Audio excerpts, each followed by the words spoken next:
Well, hello, good morning, good evening, good afternoon, wherever you're joining us from around the world. Welcome back to Creation Convo. We have a special topic to deal with tonight, which is at its core, it's the topic of Halloween, but we're probably going to end up going a lot wider than that into the sort of the spiritual demons and spiritual warfare and that stuff. We're going to go off into some more of the sort of cultural things, investigating the culture of today, and who knows where we'll end up, but that's the conversations. The rest of the team, I'm a little bit fuzzy. I do apologize. We've had a bit of a nightmare with Wi-Fi building, and I hoped it was better, but anyway, we will continue to pray. We won't have too many troubles, provided you can hear me okay, but do let me know if any little bit wrong.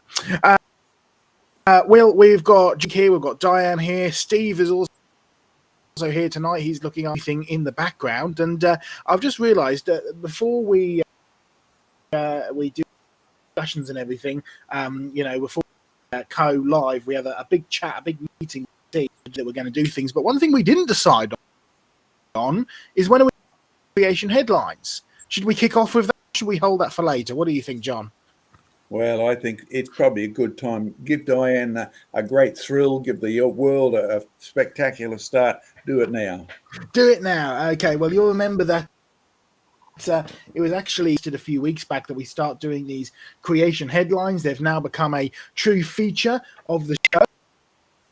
We bring you news headlines and a brief little comment on them. We have the whole team now looking for updates on the whole of all the news sites and everything, so we can bring you these creation updates. And we take turns tonight, and so let's get Diane at full screen, and we're ready for creation headlines.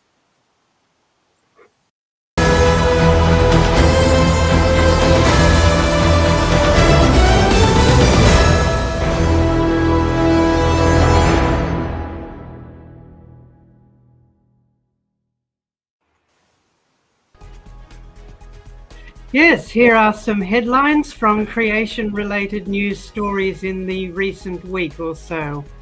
The James Webb Telescope reveals big, bright galaxies. We start at the beginning of the universe. Scientists are puzzling over images of galaxies claimed to be from the first billion years of the universe.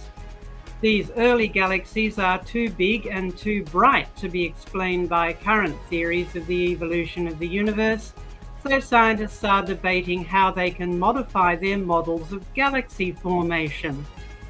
Well, they could save a lot of time and frustration if they gave up modifying evolutionary models and consulted the Creator who made the stars for time, signs, and seasons, and to declare the glory of God.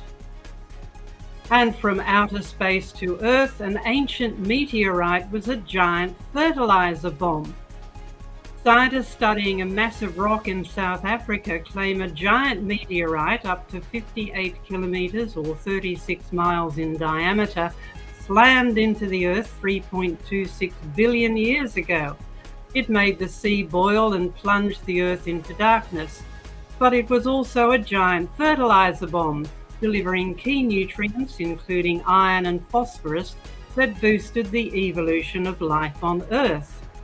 Bacteria and other microorganisms living in the seas at that time would have used these for energy and to build the molecules that are used to store genetic information. The scientists claim giant impacts were not just agents of destruction, but also conferred transient benefits on early life. Well, we would remind them that when God created the earth, it was very good. It was ready to sustain life and did not need giant destructive bombs to fertilize it.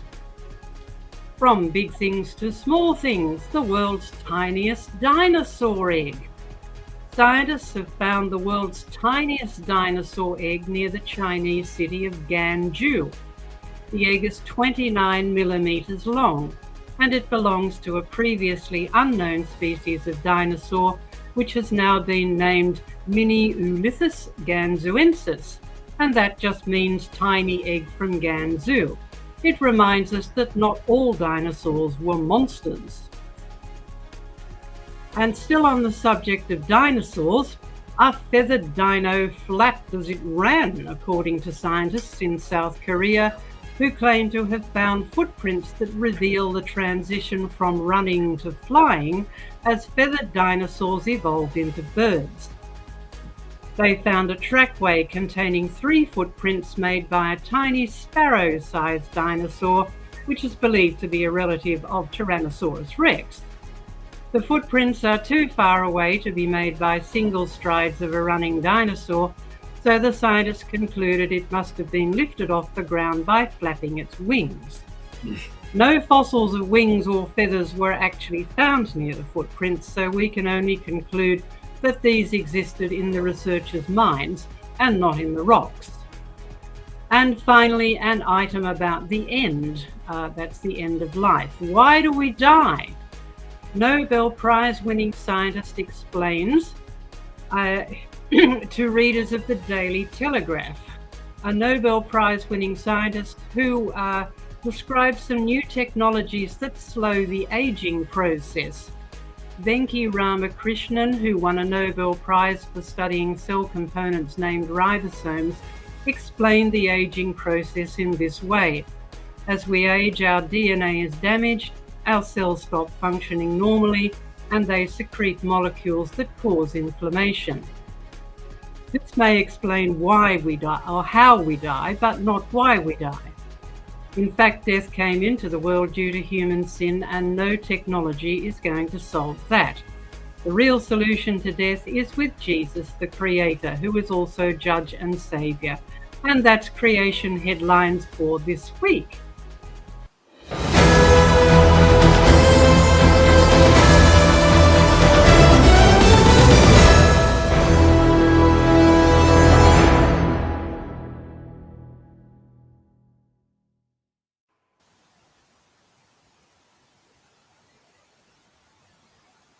You're on mute, Joe. Oh, thank you. Let's try that. I had to jump out just then because I've switched around a couple of other things, and hopefully the audio is a little bit better for you as well as the visual. So do let me know in the chat. Thank you to Douglas, who let me know that the audio is a little bit questionable. Hopefully that's a little bit better now that we've shifted some bits around. Anyway, that was Creation Headlines, and we're continuing to update and improve and slowly sort of move towards making this the real permanent fixture that we want it to be. But tonight's topic in hand is that of Halloween, and as I mentioned earlier, we're going to sort of delve out a little into the sort of the little rabbit trails that crop up as we go down through this topic. And in fact, John, we're going to sort of go over to you first, because you are sort of, well, you're Australian, but you also are sort of resident Scotsman here on the team, and you're going to sort of introduce some things from a historical perspective. I've got some things to share from history as well, and let's sort of kick off this topic for discussion. Okay, and yes, I also have a UK passport, since you can't get a Scottish one at the moment, but sooner or later we'll have another King James I and we'll take over the place and start issuing them, probably. Us Scots have been pretty independent for a while, and surprisingly, that's where you can trace your historic roots of things like Halloween. I remember my father telling me that when he was a boy in Scotland, Hogmanay was far more important than Christmas. In other words, the New Year, old pagan festivals were far more important locally than even the celebration of the birth of Jesus Christ. Now, when you look at Halloween, well, I'll tell you what, I came across an interesting article off a website called Jesus Real Hope. I'll read it to you if you want to know how provocative this can get. The author says, "I don't celebrate Halloween for the same reason Satanists don't celebrate the resurrection of Jesus." By the way, that's my position too, and has been for a while. And he adds a line, he says, "Light has no fellowship with darkness."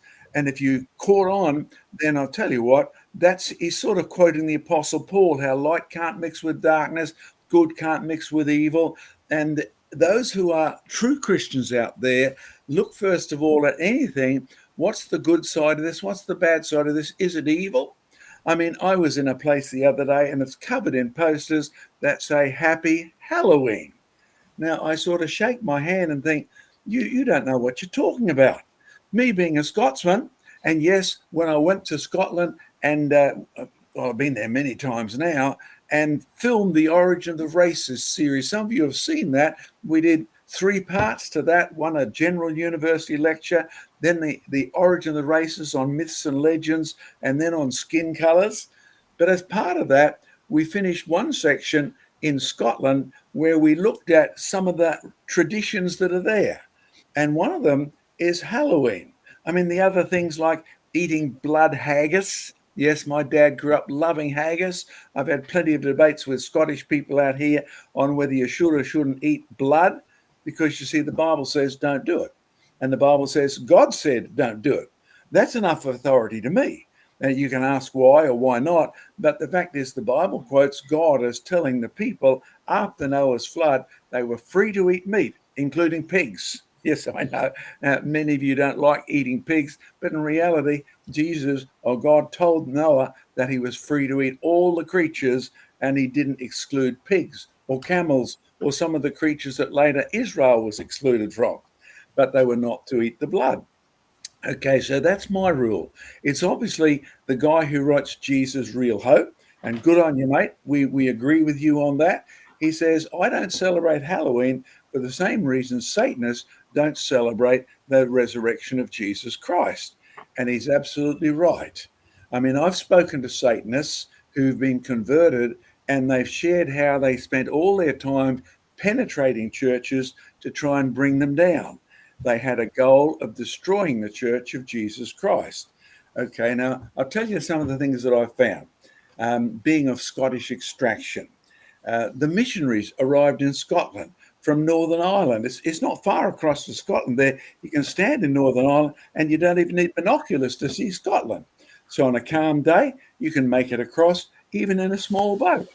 And you get over there, and the island's all up on the west coast of Scotland, where they first started spreading Christianity, and then they began to move up places like, Loch Ness Monster.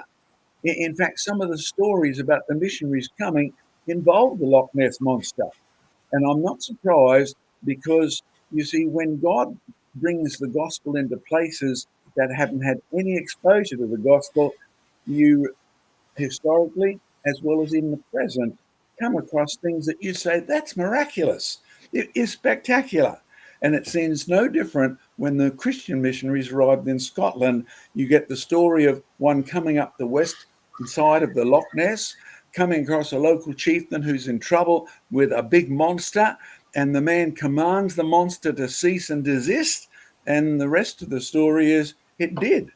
And the locals are so impressed with the authority of the missionary that they get converted. They've never seen such power. Okay, and Joe will talk a little bit later about the Bede and his historic roots on all of this. But up to that time, you see, my ancestors, whether you take the Pictish side or you take the Celts and have a look at the interaction of those, you need to go back just a little bit before the missionaries came. You remember the Romans came? Now, the Romans were, they didn't consider themselves pagan, but the people who lived on the other side of the wall that Hadrian built, it wasn't built there as a tourist attraction. It was built to keep the pagan hordes, the Scots, the Picts, etc., who were pretty savage, who were pretty nasty. And yes, they did eat their enemies. And they did kill their children. And one group particularly painted themselves with, they tattooed themselves. And that's why the Romans called them Picts, because they were covered in pictures. And I remember reading the case that many of my relatives, when they left Scotland in the 1800s and arrived in New Zealand, were amazed that the Maori tattoos, because they were big on tattoos then before some of them got saved, they were just like the Pictish tattoos, the pagan celebration. Pagan, by the way, simply means undisciplined, not organized. Yeah, I know that you think of that in different contexts today, but that's its original roots. The Romans were organized. The other mobs on the other side were undisciplined. Pagan is the original word. But of course, part of their undiscipline is related to their religion. And their religion involved, well, religion always involves things like prayer and sacrifice and celebration. And so my ancestors, they made no bones about it. On October the 31st, the date you celebrate is Halloween. It was never a happy Halloween because they would do deals with the spirits. And the spirits always demanded sacrifice, as they still do around the planet today. If you don't know the chief spirit, who is God, and you only know the lesser spirit, who is Satan, or his lesser angels that go with him, then you will always be involved in false pagan sacrifice. You see, my ancestors did deals with the spirits in this way. They would sort of, on the 31st of October, gather their children. They would make selections and they would decide who would be killed. And the children would be offered as a sacrifice to the spirits in exchange for good crops next year. Now, you find a point in history where the missionaries turned up and they preached the gospel of Jesus Christ, which in essence says God was willing to sacrifice his son so that we don't need to be under darkness, so that we don't need to be under the spirits and power of this world, so that we don't need to sacrifice to Satan, because God's sacrifice was enough. God's sacrifice was the last sacrifice that needed to be made. So don't be surprised, my ex-pagan ancestors, my ex-unbelievers, my ex-Satan worshippers, my ex-killing children people, they actually were so relieved they didn't need to sacrifice their kids anymore. Oh, just an aside, have you noticed in the countries which are increasingly using commercial promotion of Halloween, at the same time their politicians are pushing women's reproductive rights? Translated, the right of women to kill children. Yes, there's no way you can run away from it. Women's reproductive rights. How about children's reproductive rights? How about the right of children to live? What are you doing about this abortion issue? Because the increase in Halloween and the increase in abortion, murder, killing, perhaps did I use the word murder there? What word would God use? You see, when my ancestors stopped killing their children, they were released from bondage to Satan, bondage to spirits. Now, at the same time as we see an increase in Halloween, you will find that we get an increase in women not wanting to have children, increase in women who are willing to kill their children, and the politicians are cashing into it. So that here in Australia, we have an election today. Yeah, don't get into politics, say some of my advisors out there. You can't avoid it. You have to make a choice. Who is going to give women the most reproductive rights? To which I reply, who is going to protect the rights of children?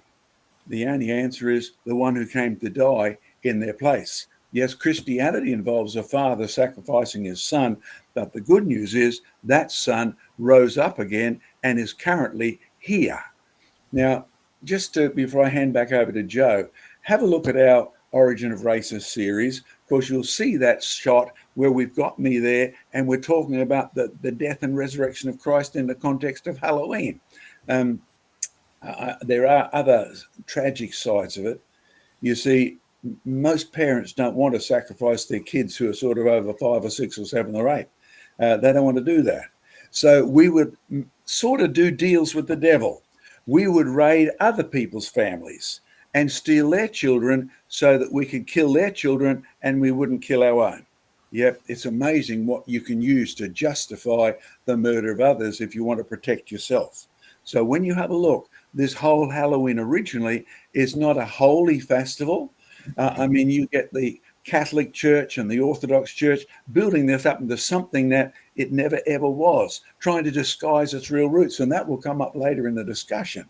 But you see, when you have a look at its origin, the origin of Halloween is exactly what that Jesus in Hope website says. He would never attend a Halloween festival because the Satanists would never love to be part of the resurrection of Jesus Christ.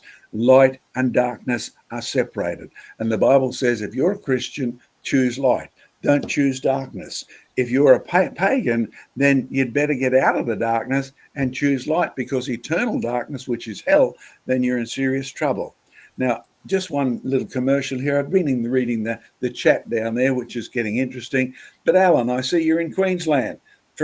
Welcome, mate. Don't forget, you've got some appointments coming up at the Creation Museum over at Archerfield. Maybe you'll make it up to Jurassic Ark, where I was yesterday, getting very frustrated yesterday, by the way. You remember the man who invented the light bulb, Edison? And he got so frustrated after hundreds of attempts and none of them worked. He said, he took the positive side. I now know several hundred ways to not make a light bulb. That was our day yesterday. But we are succeeding with our experiments on oil and ways to extract them. So pray for us out there. But Joe, you've got other things to add to that. So away you go with the bead and a little bit of English history. I have. I thought I'd jump onto the back of what John is saying because, we want to. If you look online, this time of year, if you're on social media or whatever, you get a whole debate going on about Halloween and the like from both Christians and non-Christians, because it seems that everybody seems to want to claim it, right? You'll find that the witches, the Wiccans, right? They claim it as their festival and say that you can trace it all the way back to the original. Well, some people call it Samhain, which is sort of how it's spelled. It's technically pronounced Samhain, but it's this sort of Celtic pagan festival that John was talking about. You'll find that there are some Christians who say, no, it's a Christian festival. Halloween, All Hallows Eve, as in All Hallows Day and All Souls Day. That's on November the 1st and November the 2nd. Well, is it a Christian festival then? Should Christians be okay to follow Halloween? And then others who say, well, it's clearly not a Christian festival, but there's nothing really wrong with kids, dressing up for Halloween. That tends mostly to be coming from the Americans, I have to say, where Halloween always has been a much bigger thing in recent years than it is in the UK. Okay, little bit of background, little bit of history, right? Because there was one mother who said, the Bible says nothing against, carving pumpkins and putting a lamp in it. Well, no, mother was absolutely right. You can read the Bible cover to cover. There's nothing about carving a pumpkin and putting a light inside it. But it does pay to learn your history. You see, one of the things we like to try and do with creation research, and something that John has taught me over the years that he's been mentoring me, is spend a little bit of time actually understanding where your language comes from, and also a little bit of understanding as to why you do what you do comes from. We have a whole program at Creation Research called How Do You Know That What You Know Is What You Know? And it sort of makes you stop and scratch your head and think about the title for a while, which is the whole point of the lecture, right? Is to get you to think about where did our ideas about the world come from. Okay, jack-o'-lantern, right? The carved pumpkin. Now, it wasn't originally a pumpkin that you used to carve. It actually came from the Irish. The Irish, as in the descendants of the Celts, right? It came from the Irish, and they didn't used to carve a pumpkin. They used to actually carve a turnip. Now, it's worth, if you want to, well, it's not worth, but if you want to have a Google and look up some of the, carved jack-o'-lantern pumpkin turnips, they're pretty hideous looking things, very grotesque. They're not your sort of, cartoon pumpkin with the big grinning face. But you see, the whole idea stems from when a stingy fellow called Jack actually made a deal with the devil. In other words, you have something that is demonic, you have something that is occultish in its origins, and it's semi-Christian, if you like, because it refers to the devil, and the devil, as in Satan, is it's from the Bible. You can read about Satan. He's not given, it's not given in much good light, because he is, the devil after all. But there's something going on about making a deal with someone who's spiritual, a demon. Okay, well, where did that idea come from? It doesn't take long to realize you can work it back to the original festival of Samhain, where it was this idea that you could communicate with either the dead, or you could communicate with the spirits. Let's face it, as Christians, we know the spiritual worlds do exist, and there is the spiritual world of light, there's the spiritual world of darkness, and the two do not mix. And the darkness is the demons. Okay, so when you find a pagan festival which is celebrating a time that you can communicate with either the dead or with the dark spirits, right, you are dealing with something that is demonic. Now, this, by the way, is well established in history because John mentioned Bede earlier, right? The Venerable Bede. Now, it's become popular among some Christians recently to dismiss a lot of Bede's claim, but we like to remind people that if you dismiss Bede's claims based on the fact that it's the only source is Bede, you have to throw away most of what we know about early English history, right? Because he really is our authority, and so much of what Bede has said has been corroborated and has been correlated and has been shown to be accurate. So you can pretty much take most of what he says, if not all of it, as being pretty accurate. Well, you see, Bede made a clear connection between the time of Halloween, right, Samhain, to the blood month, to the time of sacrifices, which didn't just refer to the time of butchering and slaughtering animals, but also referred to the time of human sacrifices. Yeah, there is a pagan festival connection here as well, and it has a lot to do with death.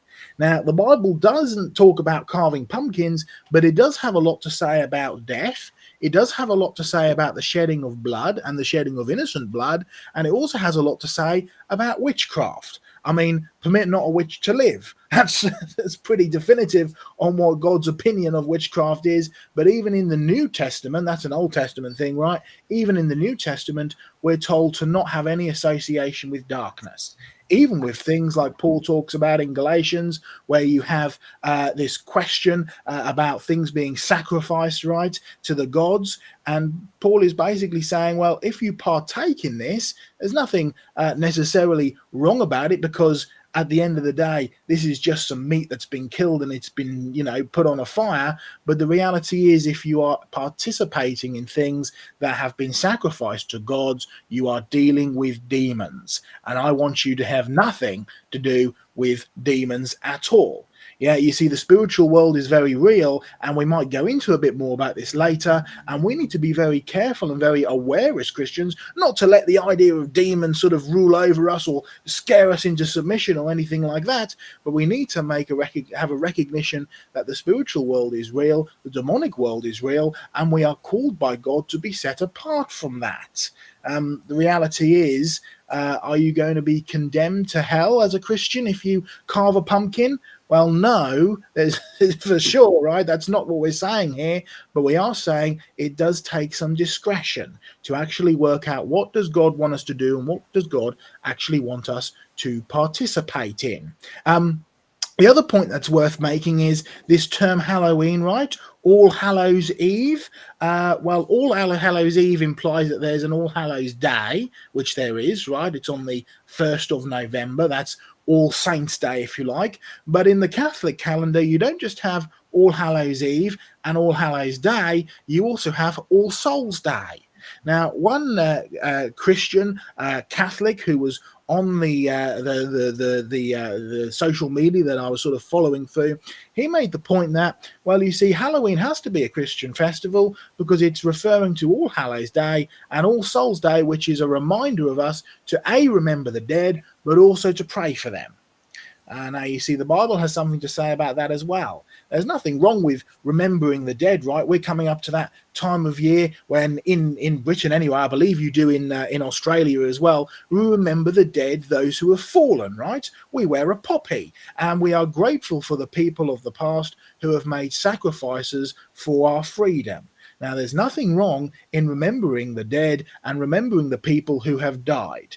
There is an issue, however, with praying for their souls. Why? Well, the Bible says it's appointed a man once to die and then to face the judgment. In other words, today is the day of salvation. Now is the time to call on the Lord. Once you're dead, I'm afraid you're dead. That's it. The chance is over. You see, praying for the dead only makes sense if you believe in a Catholic-style purgatory where you have a chance for salvation and the prayers of people on earth can help you get through that. Well, I'm sorry, but all of a sudden we are once again dealing with something that is pagan in origin, making a deal with the dead, communicating with the dead. The Bible has a lot to say against communicating with the dead. You only have to see the experience that Saul, the first king of Israel, had with the witch when he tried to communicate with the dead prophet and judge Samuel. Right? It is not a good thing at all. So be aware of these things, be aware of what's going on with Halloween, and when you're actually evaluating it, remember that God has called us to be set aside, to be a light into the world. Now, the one thing that Halloween can be very good for is actually evangelism, right? For the first time ever, as a Christian, you've got non-Christians coming up and knocking on your door. I mean, take that opportunity if you want to, but be wary of participating in, well, let's face it, regardless of what the origin of the name is, regardless of what the origin of the festival is, regardless of even the fact that even if it was a Christian festival, it certainly isn't that anymore. You see, today it is all about death. Today it is all about the demonic. Today it is all about witchcraft. Today it is all about celebrating things which the Bible says we should not be celebrating. So be wary as we look into this further. John, back to you for any comments before we move on. Yes. I noticed some of the folks are saying our church doesn't have Halloween. They have a Christian party or something which they invite all the kids to, which is about the celebration of Jesus Christ. And the kids are basically taken off the streets and given a good party style atmosphere with a Christian content, and the lights are all on. So I'd encourage people, because I've got church friends who would do the same in many denominations. So they deliberately pick the Halloween day to have a Christian night, so the kids don't have to go around and knock on your door. Because if you wondered why they come around with little ghostly uniforms on or covered in a sheet, it's to remind you that you killed them and sent them to the afterlife, right? That's where that ghostly side comes from. Somebody asked about Reformation Day. Is it okay to celebrate Reformation Day on the 31st, the same sort of day? It appears Martin Luther picked that day to make a specific point. He knew everyone in the Catholic Church was aware of this day, and he nailed his thesis on the door because he was out to disrupt he really wasn't out to destroy the Catholic Church. He was out to reform it from within. But most of the people who've tried that have been booted out. And Joe made a comment about praying for the dead. I remember one of my dear friends who was a really keen supporter. He attended his local Catholic church, and my dad got very sick, and my dad was an atheist. And my dad died, and he rang me up and said, I will pray for him. And I said, I'm sorry, it's too late. He's already died, and he's faced the judgment. And we need to come to grips with the fact that it is given to man once to die, not John Mackay's opinion, not Joe's opinion, not Archbishop whatever's opinion. It's what God said. It's given to man once to die, and after that, the judgment. And the judgment is the beginning of eternity. I remember one lady recently, her name meant born again. So I took an opportunity and said, do you realize your name means born again? And you need to be born again? All of a sudden, she's thumping my chest saying, no, no, no, no. And I thought, how sad. She's so close to the edge of eternity. And if she doesn't want to be born again, she'll be eternally cut off from Christ. There's no second chance. There's no reformation after death. There's no way in which you can be saved after you've rejected Jesus Christ on this planet. So those of you listening, be reminded by Halloween when the kids come up with their little ghost uniforms on. Feel free to give them a little gospel tract in whatever else you give them. Or better still, if your church is doing something, run a Halloween party that's all about the truth, all about Jesus, all about how he died and then he rose from the dead. And I'm really glad that he came to spread light. But do remember, when you become a Christian, your job is to separate the light from the darkness. Your job is to only be on the side of the light, and the light will illuminate the darkness. I guess there's probably one more thing. I think I remember taking you, Joe, to an old bombed out church in England, and the church was being used by the local Satanists. You can see all the satanic symbols painted around the inside of this old bombed out church from World War II, left there as a historic relic. But it was being used. Now the church was destroyed and being desanctioned, wasn't a holy place anymore, just a historic place. It was being used by the Satanists. Now, for those of you who don't think this is very real, I'll give you one last illustration from me talking to young people all across the planet. I remember being asked to do one camp, youth camp, right? And as I'm through the first session, attention was pretty poor. Now, I'm a reasonably exciting speaker, particularly when you bring dinosaur bones out of your pockets and dinosaur teeth out of your T-shirt and all. I mean, you usually get people's attention pretty fast. And you give away fossils and you have all sorts of books. Yes, I believe in bribery. It's a great educational tour. And in reality, after the third session, I thought something's wrong here. There's a deadness, there's a darkness here. So I got very bold. And at the start of the fourth session, I said, how many of you have been to a seance? More than 50% of the hands of the young people went up. And I thought, spot on. Thank you, Lord, for that idea. And then I said, well, where did you go to this seance? And you know what the most remarkable answers were? When did you go? Oh, last week. When did you go? Last week. When did you go? Last week. Where did you go? After church. In the church. They were holding seances after the main church had dissipated and they were using the dark church for satanic purposes. So Satan is very real and he loves the darkness. That's why most crime occurs in the darkness. The evil loves the darkness. But when you become a Christian, spread the light because Jesus Christ is the light of the world. And this is a great time of the year to actually do it. Joe, I think that's probably enough from us. We probably want to say thank yous and then throw it up to questions either from the team or from everybody else. Can I just pick up on what you were saying about churches and doing their own Halloweeny? I would second that. I would call them light parties. We have I've been involved in the past in running light parties at different churches and cities, and it is a real opportunity for the gospel. It's an opportunity to bring kids off the street, of course, but I think it's a real opportunity for the gospel. I'll just bring that the comment in the chat there. That's great. A church, Alan, there 700 coming through last year in a light party there. I'm not sure exactly where you are, Alan, but is that in Australia? So that's a great. So it is an international thing. So I just encourage, if you're involved in a church, if you have a say in what activities and what events you can do, light parties as an alternative to Halloween is definitely a good thing to do. Okay, do we have any thank yous? We do have some thank yous, I believe, Steve. We do have some thank yous. We've got a super sticker from Douglas Boffey. Thank you very much for £20 for that. It's a pear character dancing under the rain of confetti and taking his hat off to say, "You're amazing." I'm not going to try and do that one. That's right. We're not going to hold Sam's normal antics of... So we had rain where I am, but it wasn't confetti. We're going to super sticker 3 Swiss francs. Is that? Yep. Thank you very much for those, and another 3 US dollars from Doki Doki Bible Club. Thank you very much for that. I think there was another one from Doki Doki as well. Thank you very much for that. A slice of cherry pie. I think I'd rather have that than the $1.49. But thank you for the $1.49. It really helps. Yeah, thank you very much. And just a quick brief mention as well before we go to questions. There's been some discussion about the mega conference that's coming up.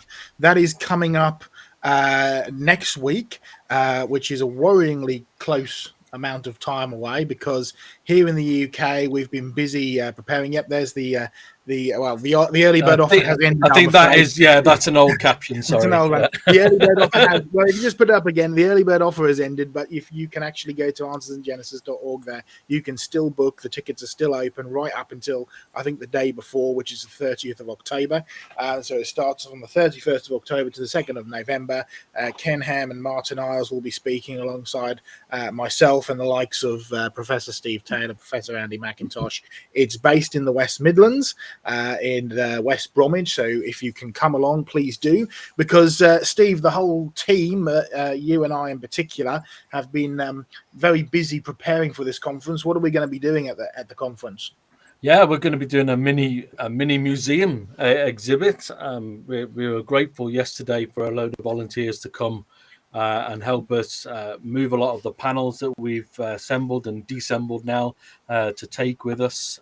Panels that we'll use as a backdrop for various displays. We've been busy making new cabinets, and Joe's been busy gathering all his 30,000 artifacts. We won't have that many.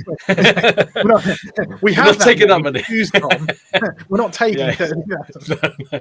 But we will have a good selection. We're very grateful for Answers and Genesis for giving us the space. So we're not just having a table like most organizations. They've given us a nice big space. I think because we'd probably be the only organization in the UK that would be able to have a museum display with all the artifacts and interesting things that we've got there to prove the evidence or show the evidence of creation. So if you come into that, please do come and visit us. We've got some goodies to give out, and lots of exciting exhibits to show. Yeah. And you'll get to see myself, who'll be there, Steve, who'll be there, Diane, who will be there, Sam, who's usually on here, will be there as well, amongst a whole other team of people as well that'll be doing stuff and helping to look after not just our resource stand, where you can come and get some great creation research resources, but you'll get to see the museum exhibition as well and get to engage with us over there, as well as come and listen to obviously all of the talks as well, including I'm doing one on looking for the evidence of Noah's flood in the United Kingdom. So nice local geology and polystrate trees and all sorts of stuff. So we've been busy at work, and yes, it is worth coming to it. So do book today if you haven't already. And I'm looking forward to seeing the likes of, I saw Douglas said he was going to be there. It'll be good to catch up and meet some old friends as well. All right, let's have a few questions then. If we've got a few questions that have come through, I'm not sure. Has we only had we had the one question John already touched on. Right. If you wanted to come back to that. There's a couple of ones I've highlighted here as comments. So I think that'd be good to, maybe because I was really I was intrigued by this from Friella, who said that it's only been a few years that people celebrate Halloween in Switzerland. So I'd be very grateful if I was a Christian, and it's only just, well, I wouldn't be grateful if they've started celebrating it, but that is a striking one. I don't know if anyone knows any background to that, why Switzerland have avoided Steve, a lot of it. Steve, basically you're looking at the commercialization of this celebration, and it's being pushed by big companies who see financial benefit in all of this, and it has reached Switzerland. But as you know, Switzerland has been fairly stable spiritually, if not politically, down through the years. And even when I was a boy, right up to, well, I wasn't a boy right up to 20 years ago, but we didn't celebrate any Halloween in Australia. Do you remember it at all, Diane? No, certainly not when I was growing up. And in fact, it's really only in the last decade that it's taken off as a big thing that dominates the culture at the time, and that's mainly through the commercialization of it. Craig, what about as a you? kid in the 1970s or 80s, Yeah. we knew nothing of Halloween, basically, except there was some trick-or-treat thing that people in America did. We just knew nothing of it. But like you said, last 10, 15 years or so, it's really taken off, largely as a party in Australia, or a bit of a excuse for a bonfire night or something. But and it's the same. It's the same with so many of these things, right? It's the same for Christmas. My wife gave birth to our daughter right back at the beginning of August, and as a result, we'd had meals brought to us right for about a week or so, 2 weeks. So I hadn't. I hadn't gone into any shops for about a week or so, and I was shocked in the middle of August when I went back to the supermarket for the first time to see that they'd started putting mince pies and Christmas cakes out on the shelves as this was middle of August, and that they'll start introducing some Christmas stuff in sort of August, early September. About the middle of September, you'll start seeing some Halloween stuff, and the commercialization on that is enormous, and even stuff that is outright occultic, right? You go to, we have a sort of a I won't name the brand, but it's sort of like a bargain type shop. It's quite a large chain of sort of bargain type shops. They sell a whole load of different stuff. But even as you go inside, on the entrance, right, in the sort of the entrance to the shop, they'll have, you know, demon clowns, and they'll have ghosts, and they'll have all sorts. And then as you go sort of past all this, and they've put all the Halloween right at the front, right, you'll go past my first Ouija board type of thing, and you're like, this is just outright, you know, demonic occultic stuff that's being presented as something that is fun and something that is, you know, harmless. So you'll see this sort of commercialization with so many different things. East is the same, where it's once the shops jump on the back of it and think, oh, we can make money here, then people tend to just go along with it. It's for me, growing up in England and Liverpool, it's always been something, even from my childhood. But I do remember being let to go and do the trick or treat. I'm not sure if my parents are really that keen on it, but I think it's got worse and worse. In that, I don't think my parents would have let me go now. Like I certainly wouldn't let my kids.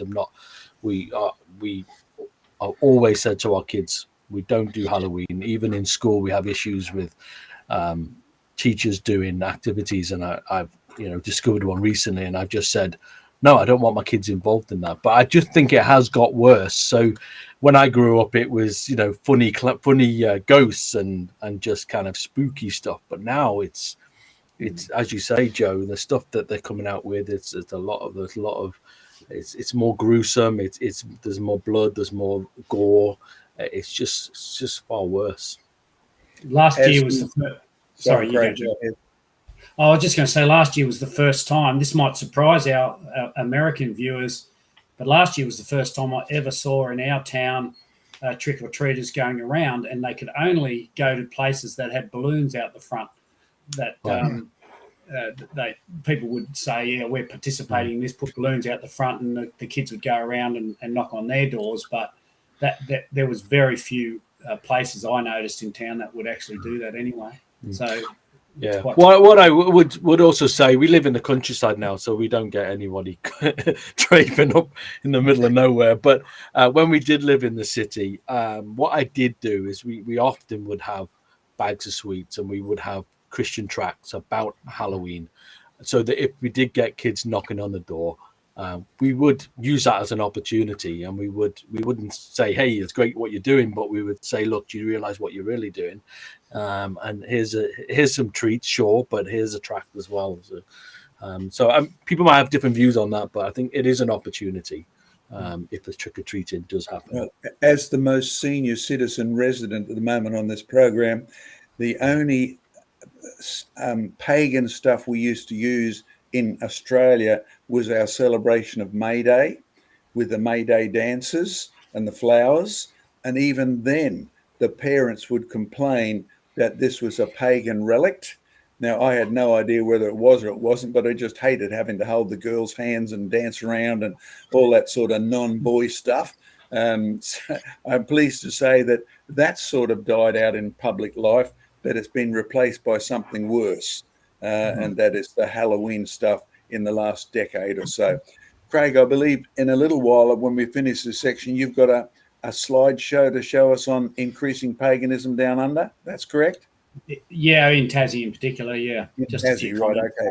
Just keep watching, folks, for Craig's little special on there. But Diane, do you remember May Day dancing in schools in Australia at all? Oh, yes, but we just thought it was a sort of like folk dancing. We didn't really understand the history behind it, of course, but then it was only ever in primary school, so it was only when we were small children. Yeah.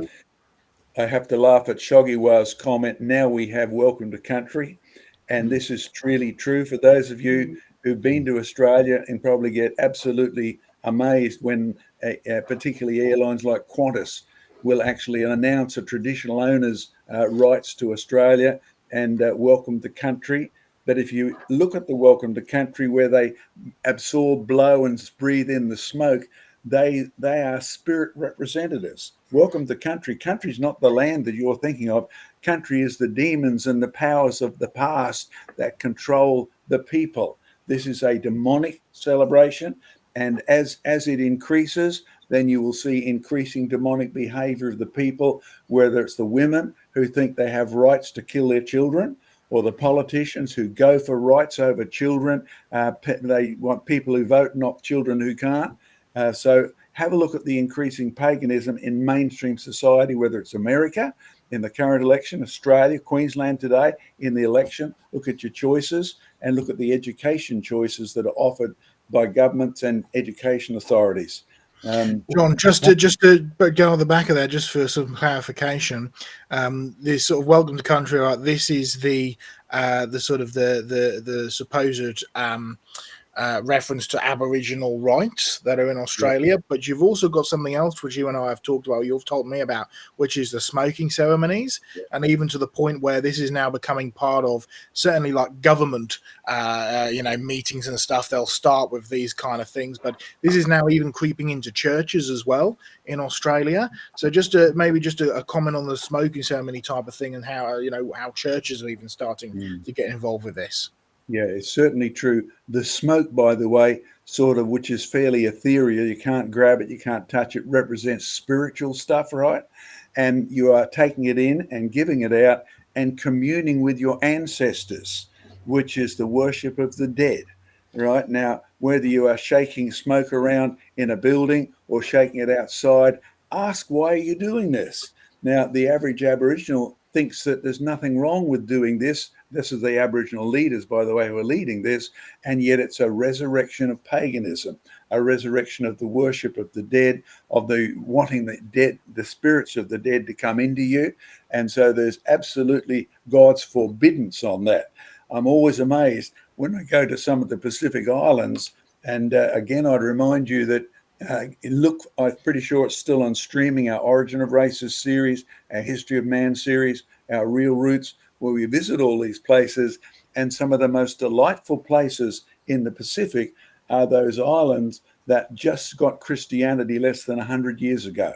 You know, the missionaries arrived after World War II or just before World War II, and they still remember what it was like when they were ruled by demons, when they were ruled by darkness, and the missionaries brought light, same as they brought them to my ancestors, 16, 1700 years ago. But my people have forgotten how dark it was. And so they're retreating back to the things, and the same as the Aborigines. They are retreating back to the days of darkness, and the politicians are going with them because they've abandoned that which is light. So warning, don't let your kids get involved. It's not an innocent little festival when you dress them up in ghost stuff. They are looking at a spiritual war that's very, very real, and Satan is winning at the political level at the moment. Only you Christians can win by sharing the gospel of the light of Jesus Christ.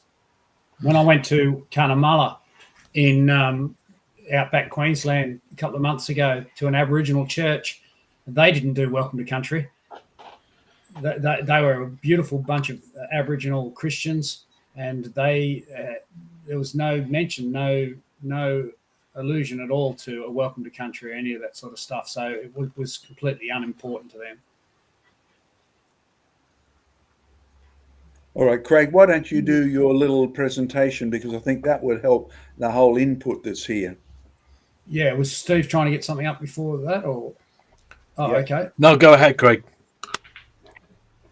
I'll just get that over there. So I just wanted to mention a few things about it in Tassie, and how really paganism and the occult is on the rise in our state. The occult it does mean something that's in secret, but it's not in secret anymore. In fact, I was reading a testimony of a woman in the Christian Challenge newspaper who got all tied up in the New Age and the occult, and it was all the secret things that she would go and do, and it really started to impact her life.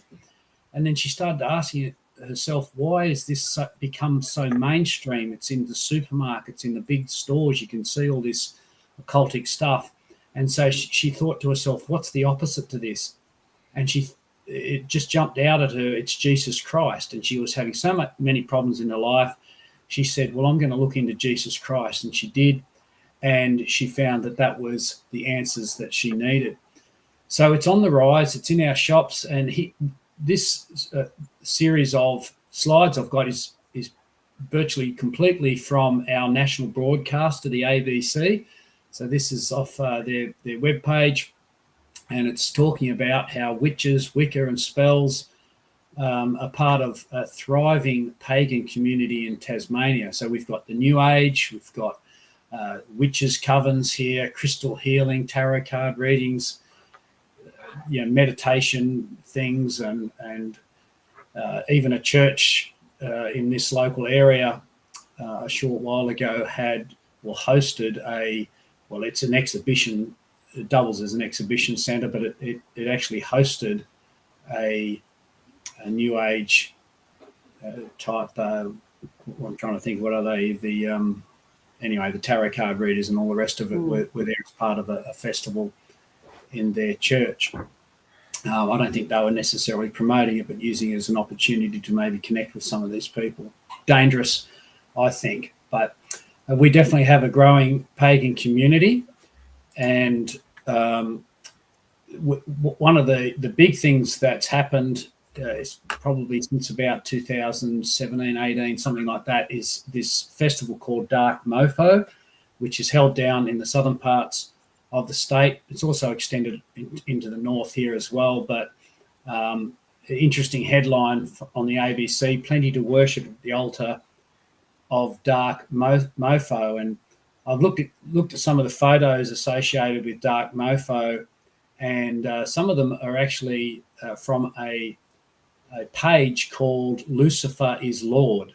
So this is dark stuff, and they don't really hide it. They have a lot of very anti-Christian events. For example, they did a blood sacrifice using the carcass of a bull, where people smeared themselves with blood in a crucifix type setting. It was something that I think was a step too far for them, because a lot of people in Tasmania really bucked against that. They've had a 3-day burial under a Hobart street, where they put a guy in a container under a street for 3 days and 3 nights, and then brought him out, obviously still alive.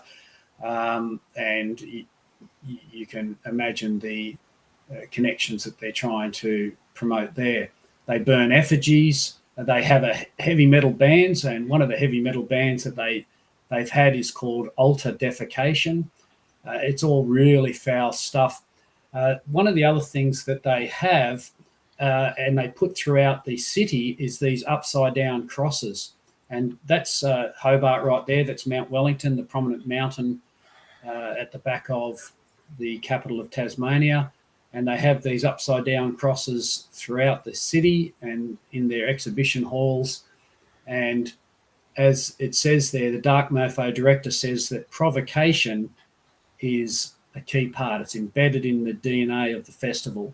They're out to provoke, in particular, Christians, it seems, and a number of the leading Christians in the state have come out against it, in the Church of England and the Catholic Church and others as well. There's also other festivals. There's what's called a Huon Valley Wassailing. It's the harvest festival that they have, and here they are. They've got their lit torches, and that photo doesn't show up. A lot of them dress up with sort of crow heads and all sorts of weird and scary outfits.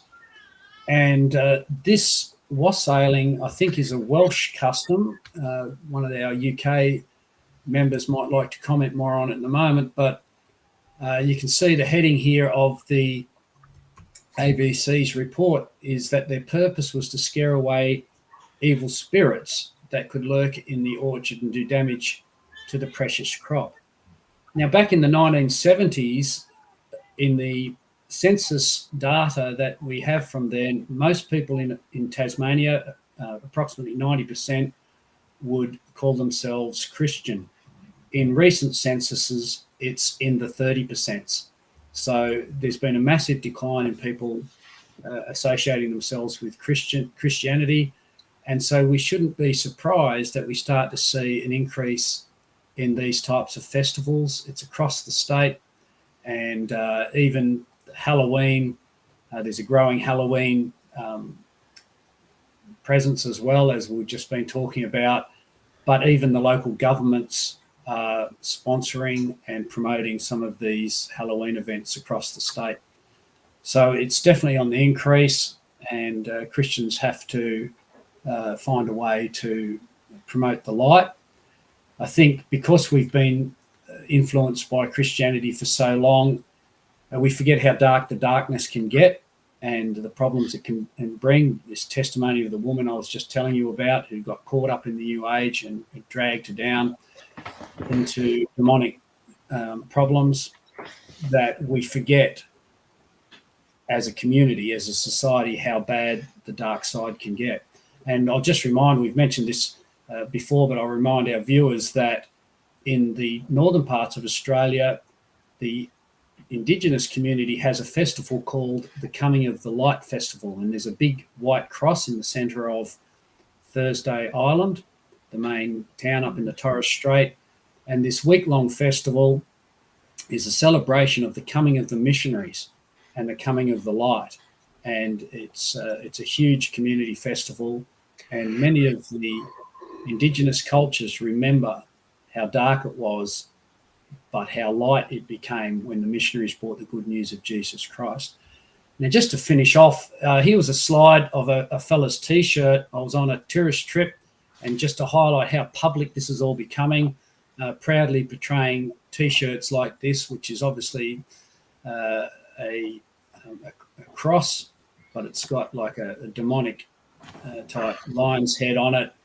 And you can see, you might just be able to see down the bottom in the cross, it says, "Nobody gets out alive." And then it's got the Estranged collection and Forever Evolution. What this all means, I'm not really sure, but you can see it's almost a proud presentation of evil on people's T-shirts. And I've got a few other shots that I try and surreptitiously take while the people aren't looking, just to show what's out there. So we'll come back to us now. Thanks, Steve.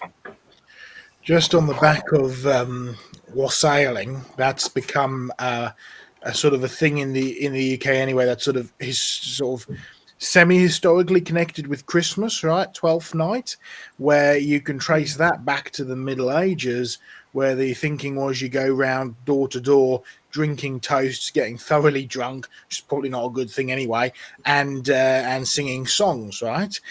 It sounds sort of similar to what our modern day Christmas kind of concept of caroling is, which has a completely different sort of origin. But you can trace wassailing much further back to that. It is a pagan concept of the idea of going and singing in order to appease, again, making deals, right, with the spirits in order to protect your fruit trees. It's an old pagan, again, Celtic type festival connection. Well, in most people's minds in England, it's a sort of a medieval kind of singing song type concept. So again, it pays to sort of learn where the history of some of these things are.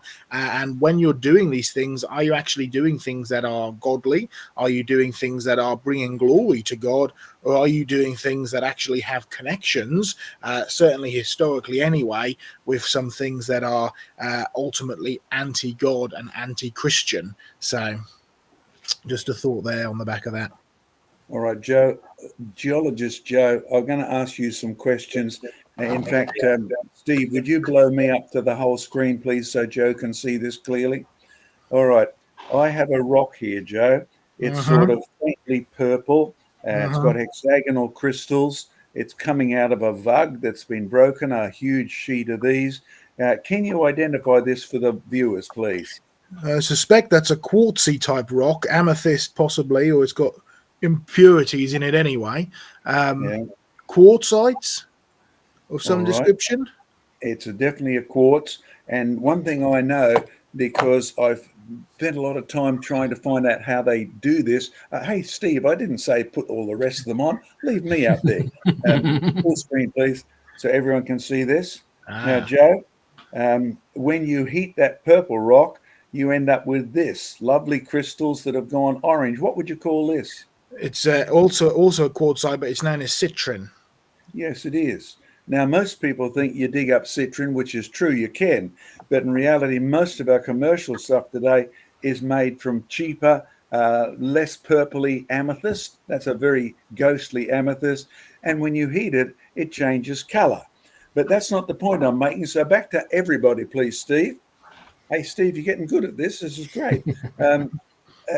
Those of you who deal with crystals and minerals, Diane, Craig, etc., what do you notice is happening to sales of crystals? What are they being sold for? Well, increasingly, crystals You go, are being Diane. associated with spiritual healing, and I noticed if you go into any of the shops that sell fossils, rocks, and minerals and things like that, well, yes, they do have fossils, rocks, and minerals for the purposes that we have them for, but a lot of them have little signs on them saying, you know, this is for peace, or this one is for good friendships, or this one is for emotional calmness and things like that. And people are buying them for those sort of reasons rather than to study the beauty of them and the interesting minerals that are in them. Craig, I know you've got quite a bit in your collection. What do you notice is happening to the shops that sell crystals? Well, I go to a lot of the gem fairs in Tassie, and they're run by the Lapidary Club. So there's a lot of enthusiasts doing jewellery. But as my wife has commented, as she's come along with me, she thinks that they're quite dark places because at least 50%, if not more, of the stalls are dominated by New Age crystal healing, and all of the sort of connotations with that, aura crystals they call them, and chakra crystals, and a whole bunch of perhaps Eastern religion type connections. Yeah. You made that comment, Eastern religion. It's true. You go to India and places like this, and they are still doing exactly what they did thousands of years ago, thinking that the crystal itself is the cause of power and magic and healing. But when I grew up, we treated crystals as just objects that could be used. They had no inherent power of themselves. They were not spiritual as they're being treated today. In fact, one of my first, not really toys, but we had crystal radios, right? We had to make them ourselves. You needed a quartz crystal, and quartz has an interesting property. When you compress it and let it go, it will generate some energy, and you can use this, put a nice big long lead on your crystal radio, and mine went along the whole length of the house. The crystal was so poor in terms of energy, but we could listen to the radio that way, and we would make our radios because of the property of the quartz. But you see, in our society in those days, which was inherently Christian, you didn't believe the crystal was the source. You believed that God made the crystal, and any properties it had were a designated property, be holden to it because God had created it. That's being left out. The crystal is viewed as the God. The crystal is viewed as the spiritual source of power. So increasing paganism, watch out, people out there, because whether it's Halloween, whether it's the kids being little demons that have been killed in sacrifices in my country, which is where this comes from, you will find that increasingly people are returning away from Jesus Christ. And the only other option, there's light or there's darkness. And if you reject the light, you will be absolutely staggered at how dark the darkness is until you repent of your sin and turn back to Jesus Christ. So don't be fooled by trying to hallow it. It started out absolutely pagan and tragic, and as they return to the darkness, you'll find it increasingly involves kid murder, abortion, all of those sort of things will increasingly happen. Joe, have you got any experience with crystals in your... Yeah. In fact, you sell some, don't you? We do. So as part of the museum that we have in Oswestry, we need to sell things. There's actually a legal requirement for us to sell things, which is fine. We like selling fossils and evidence of Noah's flood and all that kind of stuff. But we do actually have some crystals and some minerals for sale. And I try very hard. It's something that I constantly have an argument with myself about, because we try very hard to only sell them, right, as minerals and crystals, right, as in they are things that God has created. Now that's difficult because you get somebody who came in who did a little while back, and she ignored all of the fossils that we had on display and all of the as you come into the museum, we have some displays and things on Noah's flood on the right, and she walked right up to the crystals and she went, "Oh, can't you just feel the energy coming off of them?" I was like, "Well, not really. My energy comes from somewhere else. Let me tell you about him." Right? Great opportunity for discussions. But you find in the business that we're in, a lot of people, right, who have fossil shops. And if you go and speak to them, even the people that love the fossils and only want to sell the fossils because that's their background or that's what they enjoy, or they're very scientific, right? They will tell you that the number one thing that sells in their shop is not the fossils at all. It's the crystals, particularly if the crystals have been shaped or built into some kind of figurine or symbol, right? Like fertility symbol or so on and so forth. They always tend to sell the best.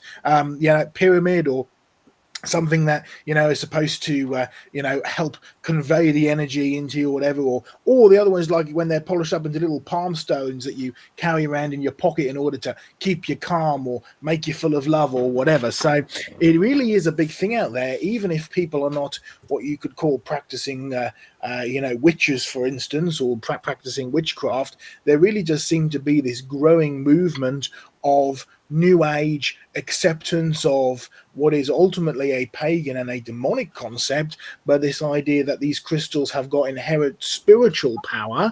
That's the important distinction, right? The power that John was talking about is a very physical power. We know that because if most of you who wear wristwatches look at your wristwatch, you'll see that it mentions quartz on it. Well, it's the same kind of concept, right? There is actually a physical property to quartz and many of these minerals that is actually very useful to us. It's no different from, uranium having a physical property to it that we can use to generate nuclear power. But as soon as you move from a physical thing into a spiritual type thing, now we're actually dealing with something that is ultimately going to be shown to be demonic, because you see the spiritual power that we get comes from Christ. Right? That's what I meant when I mentioned that to that lady, right? So yes, we have to be very careful. I refuse to sell any kind of carved things or so on and so forth. I'll sell, crystals and minerals in their true form. Some of them are stunningly beautiful, and we can be grateful to God that He's created things not only with beauty, but because we're made in the image of God, we have the ability to appreciate beauty. And many of these crystals are very beautiful indeed, but be sure to recognize that the beauty and any power that comes in the crystals, physical or not, it comes from God, because He's the one who created all things. And carrying around these stones, well, they're not going to actually do you any good, and even at the worst, you're dealing with things which are demonic. Joe, there's one thing you said that might have some of our viewers a little upset. You said that it's illegal for you to not sell fossils. You better explain that to people, because that's an odd concept. It is an odd concept, and the reason why is simply because in the UK we have a legal requirement attached to buildings, right? So when you take on a building, it has been designated for a purpose and it must be used for that purpose. Now, the good news is that we have permission for our building. Our building's purpose, where the museum is, right, is primarily a retail building. Now, we have permission to use it for educational display, so thank you. We're able to do that, but we still have to actually sell something in it.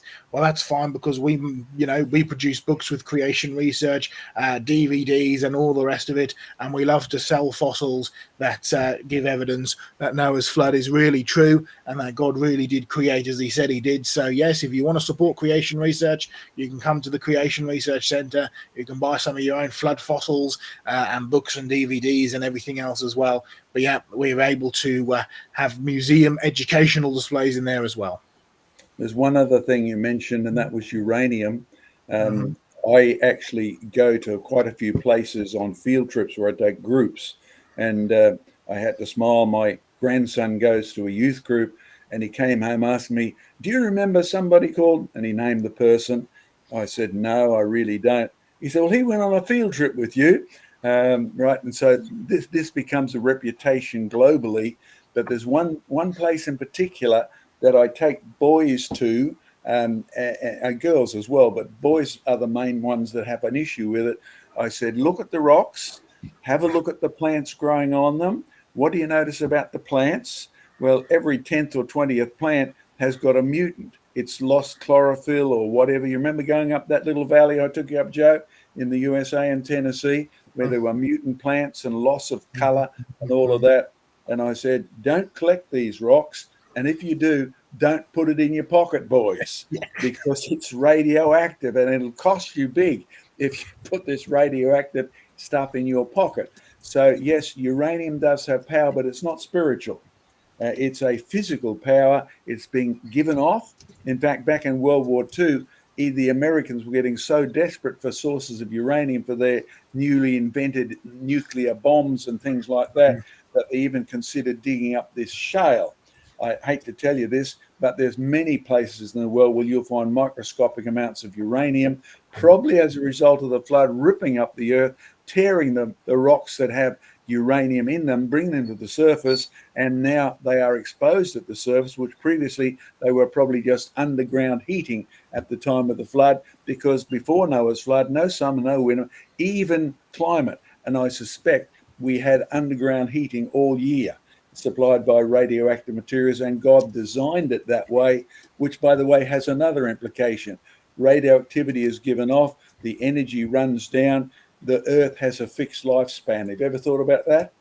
Most people don't even think about that in the nuclear field, but in reality, it means there's a clock out there that's running down. I think it's probably time for more thank yous and any other questions that are out there. You're not Sam, Steve. Yep. No more thank yous, I think, but we've got a number of questions. We were talking about crystals just very recently, so let's go to this one. Are crystals evidence for the flood? Well, I was just going to say we've got an azurite crystal that it's a big circular crystal that we've invested in at the museum.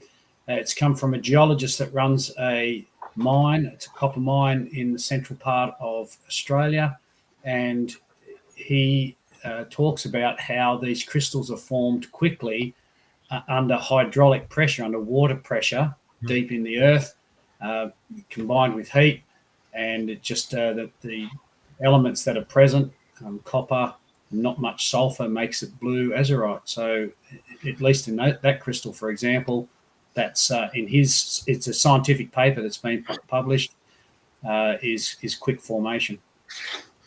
Yeah. This is certainly true. Thank you for the specimen you gave to me for our museum, Craig. And those of you who are in southeast Queensland or visiting, Alan, when you're here, you've already been in touch with me.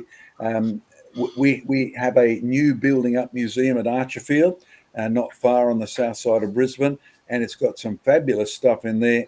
And come and have a look at some of the creative stuff made by man, but then have a look at some of the evidence for creation in even the crystals, the beautiful design features that are not random in crystals. Some of them, like Craig's saying, you can only explain by rapid formation. Some of the beautiful colors in the azurites and malachites are absolutely beautiful, but by themselves, crystals are not evidence of a flood. The word crystal, by the way, is an old word. It comes from ice. It was invented back in the Greek and Roman times, where they had the theory that these clear quartz things that looked like ice come from a time where the world was so cold and so frozen, the water got frozen so solid, it's never melted since. So evidence of ice age is what they probably would have argued, but in reality, the crystals have grown in solution. That's how we grow quartz crystals today. They don't take time, and we grow quartz crystals in less than a week. You used to be able to buy a little kit where you could grow your own quartz crystals. I know that's disappeared off the market, probably for health reasons. But in reality, you don't need time. You just need the right process. And we grow them very rapidly because nobody can spend years waiting for your computer to get a new quartz chip or something like this. So evidence of quick process, not necessarily evidence of a flood, but they are sure evidence that God has designed things with specific properties. The crystals that result are the result of the way the molecules, or atoms rather, can stack together, and you end up with beautiful sets of geometry. I mean, we even do this artificially. Put me up on full screen, Sam. Oh, sorry, Steve. Yeah. It's silicon carbide, isn't it? Yeah, that's an artificial one.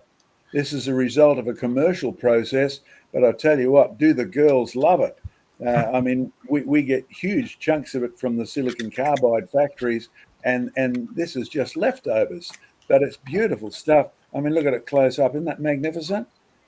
Just beautiful colors, but it's there because the leftovers, even themselves, will form crystals, and they have specific properties. They react with light in a specific way, but it's all a result of the properties that God built into silica, built into carbide, built into the relic stuff. So you'll find that the crystal properties are not spiritual, they are physical, but they are there to remind you of Romans chapter 1, where the Bible says God stamped his nature on the whole of creation. He is beautiful. God stamped his nature on the whole of creation. They have physical power. He has physical and all powers. So you'll find that God's love of design and geometry shows in the fact that he's put it into crystals. So the structure of crystals points to a creator rather than to any demonic subspecies or sub-being who thinks that they can trick you into worshipping the crystal instead of the creator of the stuff in the beginning. In fact, we've just got that picture of the crystal up on the screen. That's the one in your collection, Craig? Yeah, so that's a really high quality, sort of museum quality example of azurite discs from the Malbunka copper mine in west of Uluru in the Northern Territory. Craig, you did say that there was a paper on this available. Remind people what the content of that paper is. Look, I can't remember the title of it, but it's a geological paper on the formation of these azurite crystals, of which the geologist Dean McLaughlin is one of the authors, and he's a creationist, and he quite readily accepts that these are formed quickly under pressure, under hydraulic pressure and heat and all those things, probably towards the end of the flood period. It's in the Amadeus Basin, so a basin being, where a lot of the sediments have collected in the flood process. Mm-hmm. Great stuff. We've got about 5 more minutes or so for questions. So what else have we got in the chat, Steve? There's one here. What about chi energy? As we were still on crystals and energy. Chi, as in, I'm assuming Eastern Orthodoxy. Chi, the idea, from my knowledge anyway, is that there is this overarching spiritual energy of the universe, which is really sort of Eastern philosophy all tied together. You'll see it even come out. Most people are probably more familiar with most people are going to probably be familiar with the idea of Eastern sort of philosophy is through things like Star Wars and the like. There's a lot of similarities in there, but this idea of an overarching universal energy, it's a sort of spiritual side of things. I think scripture is fairly clear. You've got God who created all things. God is the only one who's eternal, and all spiritual source comes from him, because you find that even the demons are created beings, and they are fallen angels. So they were once good when God created them, but they are fallen. And so all sorts of spirituality, if you like, ultimately comes from God, who is the only eternal spiritual, well, I'm not going to use the word force, but he's the only spiritual being, right? And so God is the author and finisher of all things. By him all things were made, right, including principalities and powers. Any comments, John, or others? Well, I'm just going to add something to that, Joe. I noticed that mean little old me has actually asked a sensible question. So I'll give you a sensible answer. Yes, I do read the chat, try to keep me up there. But it was, did the Greeks see the Ice Age? Good question, mate. You will find that anybody after Noah's flood saw the results of the Ice Age. So God said to Noah, I will send you winter, I will send you summer. It'll be cold, it'll be hot. There was no winter before Noah's flood. Hence, I said before the earth was stable in its environment, God made the water, God made the land, and underneath were many of the things that now we'd call harmful that have probably led to shorter lifespans, like radioactive stuff that's come to the surface. But there was no ice. There was no snowstorms before Noah's flood. That is all post-flood. But you think of Noah, he's in the middle of the world, he's Mount Ararat region, and they migrate down from there. And then there is reference to the ice in the book of Job. Read Job chapter 6 and on, you'll find it references ice for the first time. It references black ice in particular. And those of you in New Zealand or in England, you'll understand the meaning of that. That's where you come along a road made of black bitumen, and there's a transparent thin layer of ice. You can't see it until your tires start sliding sideways on it. Black ice, dangerous stuff. When you have a look at the ice doesn't come until at least the days of Job. Job saw it had come. He had no explanation of where it came from, except somehow God is involved in this. And the reality is, I haven't come across a single group on the planet that can ever explain how the ice came. They can only explain it was there when we arrived, whether they're Eskimos or North American Indians, or whether they're Europeans, or whether they're biblical people like Job. It was there. And you'll find that the Greeks are post those days. They are descendants of Japheth. And so, yes, they saw the results of the ice. Hence their theories that these crystals, the word means ice. These crystals were super frozen at the time of the ice. So they did see the results of the ice. Any of you have been to Greece and that part of southern Europe and Western Asia, you'll know there are high mountains there. If there was ice in Noah's day, he would never have got down the mountain safely from Ararat. He would have slid to the bottom and killed himself along with everything else. So, yes, everybody on the planet has experienced the Ice Age if they're descended from Noah, and you'll find that that's a good question. Thanks, mate, for a sensible question. Well, we're just about coming up to the end of our time together before we move on. Have we got any last questions to quickly answer before we go? Something that isn't going to take too much long. I think that's probably us covered most of it, to be honest. Let's leave it there for tonight. Sorry, say again. Who said that? Oh, just a very brief comment on energy. Is that as Christians, a lot of these things are real, right? Chi energy, astral planning, and all these sorts of things are real, but we're told not to get involved in it. The real energy is not some inanimate sort of energy; it's the living God. And Psalm 42:2 might be a good one to round off on. My soul thirsts for God, who is the living God. He's the source of the power, and perhaps the power that you've got, Joe, not from the crystals in your shop. Yeah.